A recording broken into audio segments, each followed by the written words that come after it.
Hey there, planners. Here's a question for you. What do you do with those items in your bullet journal that don't necessarily change over time, but that you need to have in your bullet journal?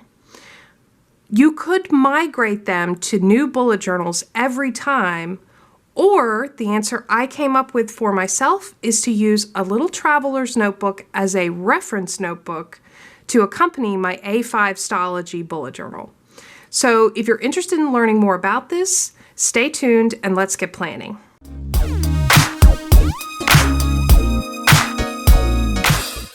So this is something that I've struggled with for years. I love bullet journaling and I've used bullet journals as a everything planner for a long time, but I have really struggled over the years with how to handle that information, that important stuff that I need in my planner all the time in every planner. And these items rarely change. So there's a couple of different ways to handle this. Some people call these collections and they devote a section of their bullet journal to collections. Some people have a whole separate bullet journal just for collections. The problem I had with that is that I really don't want to carry around two different bullet journals because, again, the point of the collections is that I need this information with me all the time. If I don't want to carry around two different bullet journals, then how do I handle this?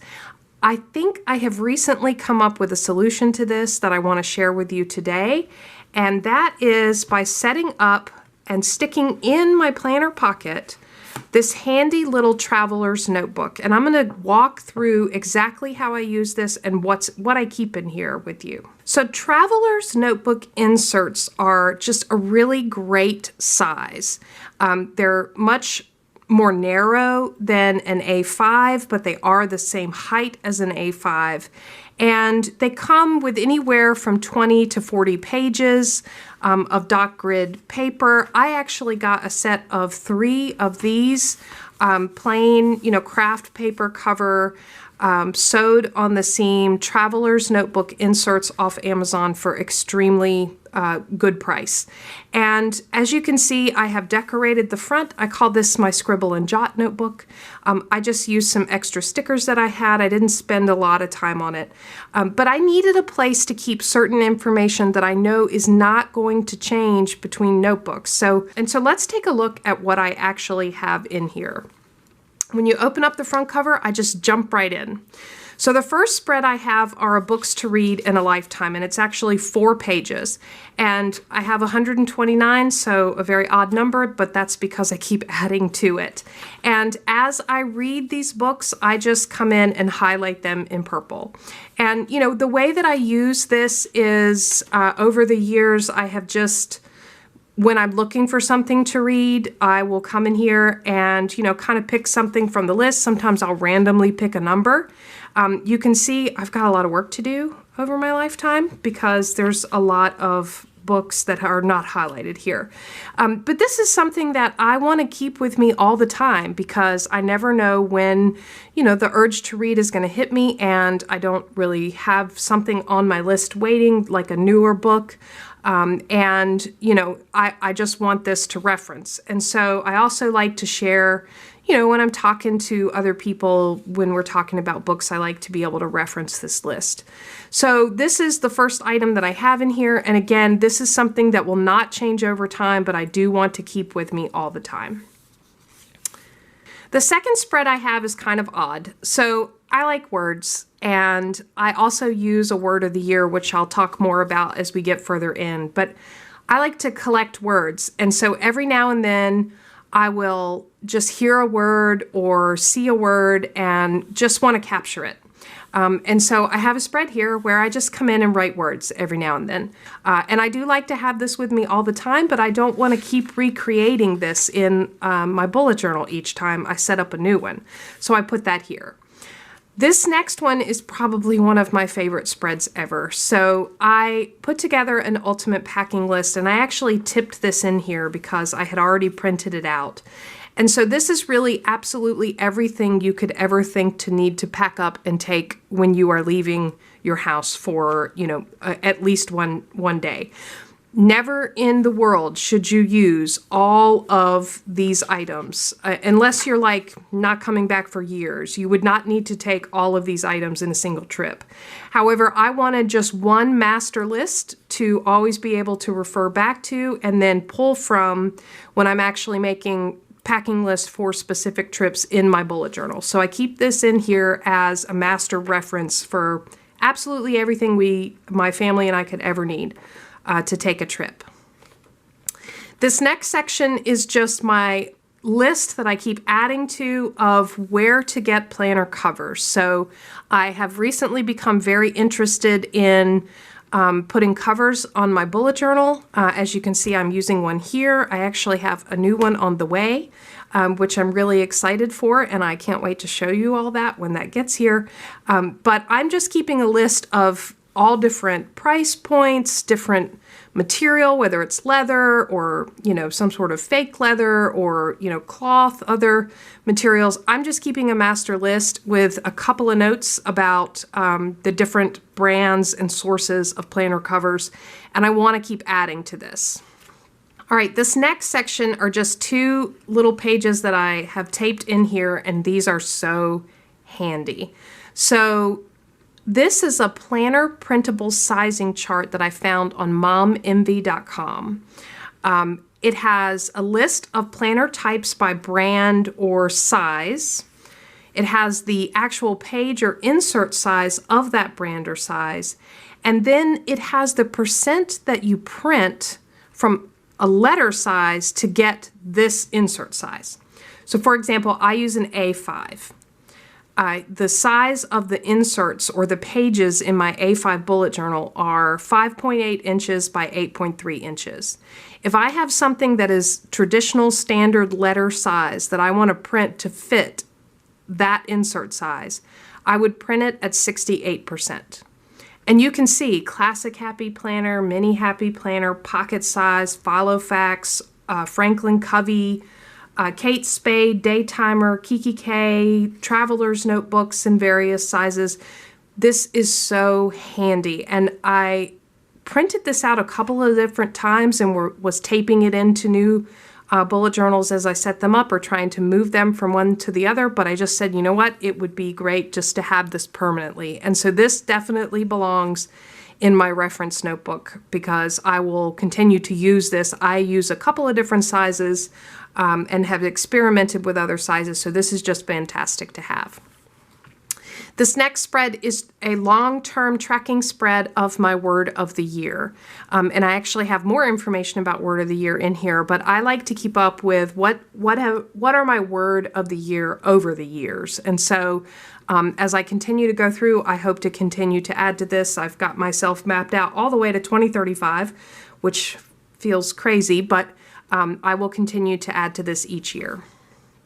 This is my brain dump process spread, and this is actually how I conduct a brain dump. I'm going to have a much more detailed video on my brain dump process and how I use this. So I'll link that above once I get that video completed and posted. But this is just my brain dump triggers, and I use this all the time. When I'm setting up weekly or monthly or sometimes even daily when I'm feeling really overwhelmed. All right, this next spread is really important to me and I am getting ready to pull this out and use it because we are getting to the end of 2020 and this is my process for how I select a word of the year. I will have a much more detailed video on this coming up soon, so stay tuned for that. Make sure you're subscribed if you're interested in using a word of the year. I will say a word of the year and choosing a word of the year is really the foundation for my annual goal setting process. So I don't even know how I would set goals without a word of the year.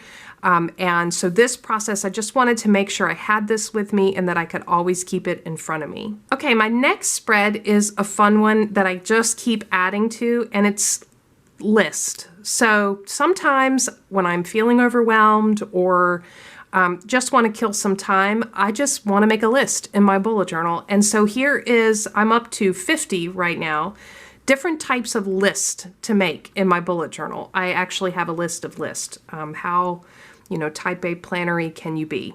But things like, seasonal bucket list, home declutter list, favorite outfits, life's most difficult questions, packing lists, random facts, list of fruits and veggies, weird holidays and special days, list of hashtags, just 50 different type of lists. And again, I just keep adding to this as I hear or learn or see, interesting lists that at some point in time I want to, recreate or to put into my bullet journal. I keep adding to this, but I think this is really fun.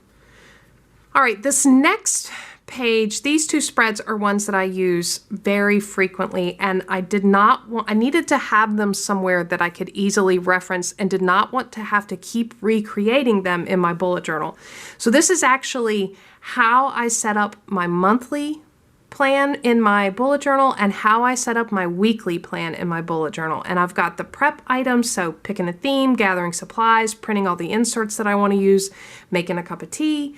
And then I actually have the order in which I set up the monthly setup for my bullet journal. I also have space down here to capture any changes. So at some point in time, I'm going to figure out, hey, I really want to try this, or I want to do this differently. I've got a section to capture that. The exact same thing is set up for my weekly plan, all the prep work that I do, and then how I set up the weeks in order. And again, room for changes and improvements to this process. When I am setting up a new month or a new week in my bullet journal, I pull this reference notebook out and just lay it down, to the side so that I can look at it and make sure that I'm following it. And the reason I like to keep it consistent is it just gives some consistency to my planner, and I know where to turn back to find my declutter task, or how to set up the week so that they are consistent. I like that consistency in my bullet journal. So this is a very handy spread for me and one that I use frequently. All right, this next 2 pages are ones that out of necessity I felt like I needed to create. So Tombows and Zebra Mod Liners are 2 planner tools that I use frequently. I actually have a couple of different videos on my favorite pens and markers, and I'll link those above and also in the description box below. But sometimes you're just looking, when I'm looking to add a little color to a daily page or a weekly spread, I have a very specific color in mind, and instead of going through all the Tombows and testing them out, or all the Zebra Mod Liners and testing them out, I actually just have a color chart here. So I can quickly reference, and then I've got the numbers for the Mod Liners as well as for the Tombows listed. So this has been really handy and saved me searching and scribbling quite a bit. These are my 2 favorite types of pens and markers to add just a little bit of color. I find they work really well in the Stalogy notebook with the Stalogy paper. So this is one that I have found really handy and use frequently. All right, the last spread that I have in my reference notebook so far is birthdays, holidays, and events. And I'm using this just to keep up with, all of those that I know about. I keep adding to it, but this is one that is really, typically you want this in your planner or, bullet journal and with you all the time, but it is a real pain to recreate every time you set up a bullet journal. And so it's really handy to have it here. I try to avoid putting holidays or special days that actually have different dates every year. The way I try to handle that is, for example, in January, it's the 3rd Monday that's MLK Day, or it's the 2nd Sunday in May that's Mother's Day. And so that way I'm not actually putting a date that's specific to a year. I'm trying to just use this for any year. And so this has been really helpful. I hope you enjoyed the look at the reference notebook that I'm using. I hope this gives you good ideas. If so, please give me a thumbs up and let me know that you enjoyed the video. I am really interested in hearing from you. How do you handle information in your bullet journal that you're gonna need in each bullet journal? Do you set it up every time you set up a new bullet journal, or are you using some sort of separate bullet journal or reference book? How are you handling this in your own bullet journal? I'd also love to hear suggestions about what should go in a reference notebook. What else do you all have in a reference notebook? A couple of things that you won't see in here, because I actually keep them somewhere else, are like personal details, financial details, account numbers, passwords, family medical history, insurance information. I do have a different notebook that I use for all of that, but I keep it in a much smaller space and a more secure space than just in a traveler's notebook in my bullet journal. So I hope you enjoyed the video. As always, subscribe to Plannin' Annie for more content like this, and thanks for planning with me.